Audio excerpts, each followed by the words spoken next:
Americans hold more than $1 trillion in credit card debt. That number, by the way, is expected to grow as we shop for the holidays. The interest you pay will be staggering as it compounds. Americans will face a whopping 28.9% interest rate on some credit cards.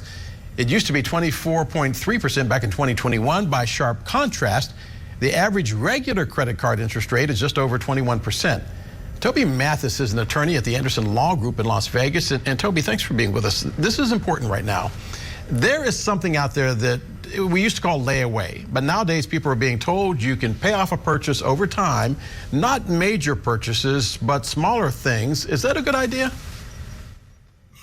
It's a good idea if you're the credit card company, because they know that about 80% of those folks that take out Afterpay, and they might get a provisional period like, hey, pay it all as cash in 12 months. And if you've paid it off, then you won't be charged an interest rate. But if you're a day late, then you're going to pay the full boat. And they know about 80% of those people are going to default and are going to end up with that huge interest rate. So it's great for the credit card companies. It could be great for somebody who has the means or has the ability to pay and says, I don't want to put myself in a cash crunch, but I have the money and I just don't want to let go of it all in case there's an emergency. And maybe for those folks, and they can pay it off, or they already have a budget and they can pay it off, it would make sense. But otherwise, stay away from that. Toby, let's begin by helping our audience understand the credit cards we're talking about. Can you briefly explain the difference between a retail credit card and traditional cards? Well, a retail card is generally for purchasing goods or services from a particular company. So, if you go down to the furniture store and somebody finances that particular purchase, that's one thing. A lot of us use it maybe to go in and get a car loan. And then there's credit cards that are an open revolving line of credit where people start using it.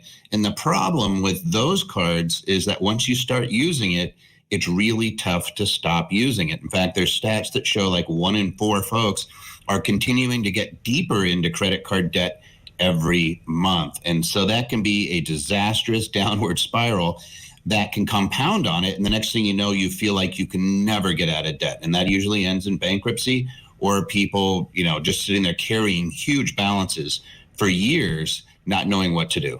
Toby, in Virginia, where I used to live, they actually had limits on how long you had to pay off that debt. Is that true for other states, or is that just an anomaly? I think I'm not aware of terms that feels like it's a bit of an anomaly. A lot of times what they'll do is they'll put a cap on the total interest rate.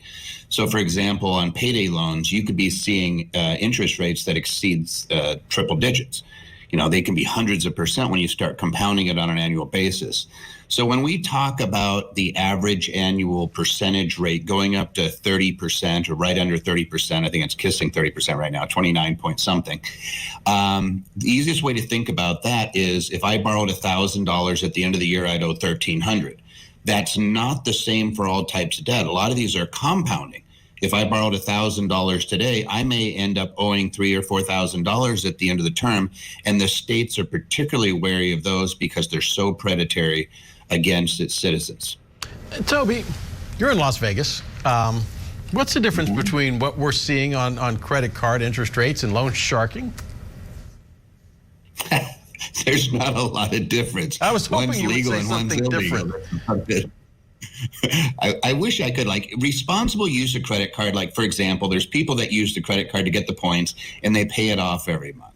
I'm all for that. In fact, I'm one of those people. I'm just not a big personal debt person because I see more harm done than good from those circumstances. But we're at a weird time, and I'll give you some interesting insight on this. About half of people are actually using credit cards to cover what they say are essential living expenses, and so maybe that definition has expanded to include your iPhone and some of your tech, whereas we might just think, hey, food and shelter. But there's still people out there that believe that they don't make enough to cover their basic expenses, and they're resorting to using the credit cards. And for those folks, they may say, you know what, there's going to come a time in the future, maybe when I'm done with college, or maybe if I get a new promotion, where they intend to really pay that off. And they're taking on that debt with the knowledge that it's going to be a little bit of a larger amount. And then there's the other folks that don't even look at it. They just get a credit card and they immediately think, I have access to $2,000 or $3,000 or $4,000, whatever it is, maybe $10,000, maybe $40,000 that I wouldn't otherwise have, and they can't help themselves from spending that money. And those are the people that find themselves in the most pain, is they have no plan on dealing with that debt that they incur. Toby, I've only got 20 seconds left. Producer's going to scream at me, but which side are the credit bureaus on, the credit card companies or the consumers? Because if you don't pay your credit card, your credit rating goes down. But then again, if you get in credit trouble, it's a never-ending spiral. In theory, it's both. It's supposed to keep you from getting credit if you shouldn't have it, and it's to punish you if you have bad credit habits. The lower your credit score, the higher an interest rate you're going to pay, and then it rewards people that understand the rules and can follow within those rules, and it rewards those people with lower interest rates. So it's kind of both. At the end of the day, realistically, we all need to get some education on how debt works and what compounding is, because if you don't understand compounding, chances are you're paying it. If you do, you probably have investments where you're getting paid the compounding. Toby Mathis is a founding partner at the Anderson Law Group. Toby, thanks for being with us. My pleasure.